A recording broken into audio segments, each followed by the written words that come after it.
अस्सलाम वालेकुम तमाम दोस्तों को। एक खूबसूरत सी कहानी है झिल्ली।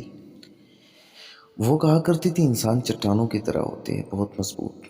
और उसके रोने पर जब मैं पूछता पगली चट्टानें कहाँ रोती है, तब वो एक नज़र मुझे देखती थी और फिर कहती थी पता है चट्टानों का बड़ा दुख क्या होता है। तब मैं अनजान बनकर कहता नहीं, मुझे कहाँ मालूम, तुम ही बताओ क्या होती है।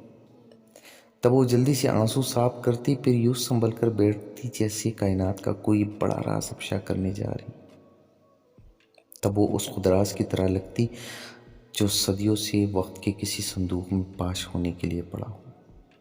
अपनी आंखों के किनारों से नमी की आखिरी एहसास तक मिटाने के बाद कहती चट्टानों का दुख ये होता है कि वो बहुत मजबूत होती है।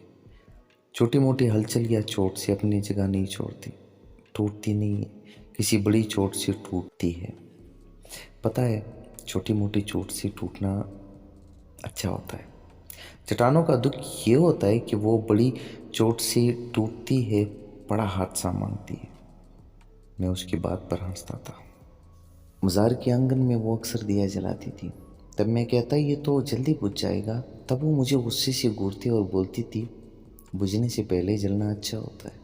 बगैर जले जो चीज़ बुझ जाए वो हमेशा सुलगती रहती है, और भस्म होना अच्छा होता है, सुलगना नहीं। मैं अक्सर सोचता था कि इतनी बड़ी बातें वो कैसे कर लेती। उसे फ़नून लतीफ़ा से बड़ा लगाव था। कहती ये आर्ट इंसान को अपना आप पहचानने में मदद करता है।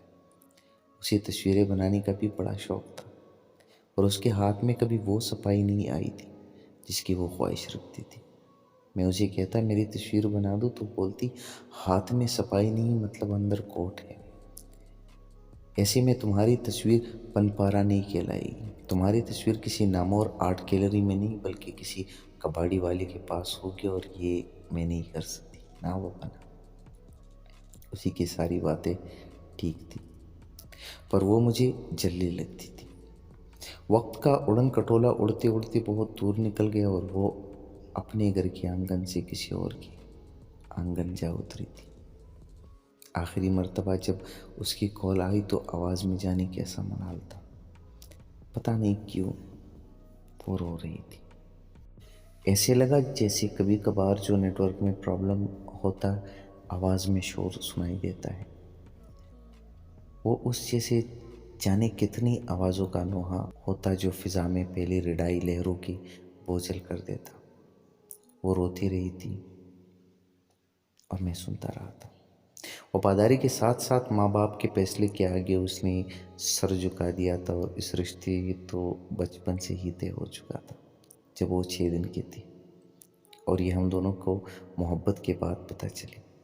पुराने फैसले बदले नहीं जाते, ये तो पुराने गुनाहों की तरह होते हैं, वक्त आने पर कफारा अदा करना होता है। और मैंने तो जल्दी की बात मान ली थी, पीछे हट गया था। बाजू में दम होने के बावजूद मैंने झुकना कबूल कर लिया था। वही तो कहती थी मोहब्बत छीनने का नहीं, झुक जाने का नाम है। मोहब्बत तो होती भी वही है जो पाई न जा सके, जो ला हासिल रहे, वही तो मोहब्बत है। मैं शहर छोड़ आया था, मैं जानता था जितना वो मजबूत बन रही थी इतनी वो मजबूत है नहीं। मैंने उसके टूटने से पहले ही सब छोड़ आया था, राब्ता नंबर भी बदल कर, कि कभी अगर वफादारी और मोहब्बत में से पलड़ा मोहब्बत की ओर झुके तो वो वफादार रहे। उसके मोहब्बत ने मुझे यही सिखाया था। वो चली थी, मैं जानता था कि उसके अंदर होने वाली टूट फूट का मुझे इल्म था। जानता था कि वो मुझे अपनी यादों की डायरी में कैद रखेगी। वो लम्हे जो वक्त के साथ साथ बांझ हो जाएंगे, और मेरे पास उसकी यादें और बातें थी जिनसे मैं दिल बहलाया करता था। उसकी बातों में एक बात मैं समझा था कि वो सच कहती थी, इंसान पत्थर होते हैं। मैं कभी कभी सोचता हूँ कि क्या वो जानती थी पत्थरों से चश्मे फूट कर कैसे निकलते। क्या वो जानती थी पत्थर बाहर से टूटते हैं और इंसान अंदर से टूट जाते हैं। पत्थरों से चश्मे बाहर फूटते हैं और इंसान के आंसू अंदर तेजाब की तरह गिरते हैं। क्या वो जानती थी जो आंसू अंदर गिरते हैं वो बड़ी तबाही मचाते हैं। शायद वो सब जानती थी, सब बातें, सारे गम, पर फिर भी उसने मोहब्बत की थी। भला कौन अंदर से खुद को मोहब्बत का दीपक लगाता है। इसीलिए तो मैं कहता था वो जल्दी थी जो मुझे सियाना बना। Thank you so much guys. Channel को सब्सक्राइब कर दीजिएगा और अपने दोस्तों के साथ शेयर कर दीजिएगा और बेल के आइकन को दबा दीजिएगा। Thank you so much.